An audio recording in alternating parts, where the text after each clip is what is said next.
Question number 11 में in the given circuit charge Q2 on 2 microfarad capacitor changes as C is varied from 1 microfarad to 3 microfarad. Q2 as a function of C is given properly by. तो basically हमें 2 microfarad के ऊपर charge Q2 लेना है, तो इधर Q2 ले लेते हैं, इधर माइनस Q2 हो गया, और कैपेसिटेंस C के टर्म्स में निकालना है।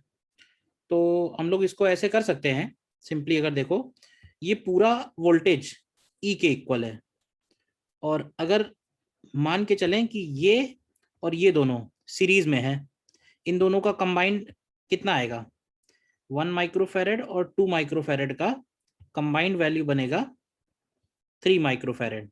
तो ये जो EMF E है ये इन दोनों में इनवर्स रेशियो में डिवाइड होगा। सीरीज में कैपेसिटेंस, सीरीज में जो वोल्टेज का डिवीजन है, वोल्टेज होता है Q/C, तो 1/C के रेशियो में होगा।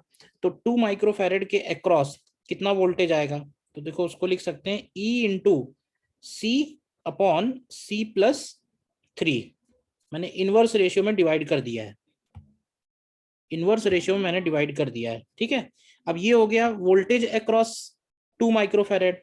तो वोल्टेज अगर पता चल गया है तो चार्ज निकालने के लिए हम इसमें 2 माइक्रोफैरेड का मल्टीप्लाई कर देंगे, तो ये बेसिकली 2CE/C+3 आ जाएगा। अब इसमें ये देखो when C is equal to 1 microfarad, तो Q की कितनी वैल्यू आ रही है, Q2 की वैल्यू। तो C अगर हम 1 रखते हैं तो ये डिनोमिनेटर 4 हो जाएगा, ये 2 बचेगा, तो ये वैल्यू E/2 के मैग्नीट्यूड के इक्वल आएगी। और इसी तरह से जब हम C की वैल्यू 3 माइक्रोफैरेड रखते हैं तो Q2 की वैल्यू अगर 3 रखेंगे तो ये E3 रखेंगे तो ये E के इक्वल आ रही है, यानी Q2 जो है वो इंक्रीज हो रहा है। ध्यान से देखो, पहले तो Q2 जो है वो इंक्रीज हो रहा है। तो इंक्रीज वाले ग्राफ जो है A भी है, B भी है और C भी है, ये तीनों में ही इंक्रीज है। अब ये बात तो पक्की है कि ये जो फंक्शन है ये स्ट्रेट लाइन तो नहीं है। अब इन दोनों में से ढूंढ के निकालना है कि इन दोनों में से हमें कौन सा ऑप्शन सेलेक्ट करना है। तो देखो वो पता करने के लिए थोड़ा मैथ्स लगानी पड़ेगी। हम लोग Q2 को इस तरह से लिख लेते हैं, Q2 is equal to 2E, C से डिवाइड कर देते हैं तो 1+3/C के बराबर आएगा, ठीक है। और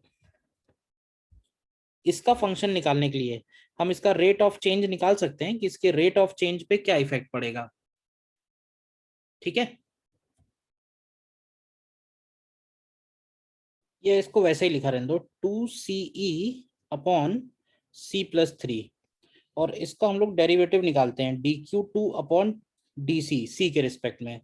तो इसमें 2E तो बाहर ही कर लो, ठीक है।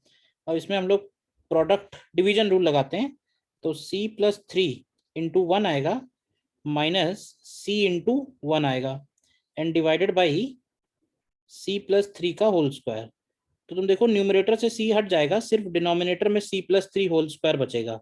अब ये बात तो क्लियर है ना कि एज C इंक्रीजेस, C जैसे जैसे इंक्रीज हो रहा है इसका जो डेरिवेटिव है वो डिक्रीज हो रहा है, और डेरिवेटिव डिक्रीज होने का मतलब है कि डिक्रीजिंग स्लोप का कर्व बनेगा। तो ये डिक्रीजिंग स्लोप का कर्व निकल के आ रहा है, ठीक है ना। तो बी वाला ऑप्शन हमारा करेक्ट आएगा इसमें।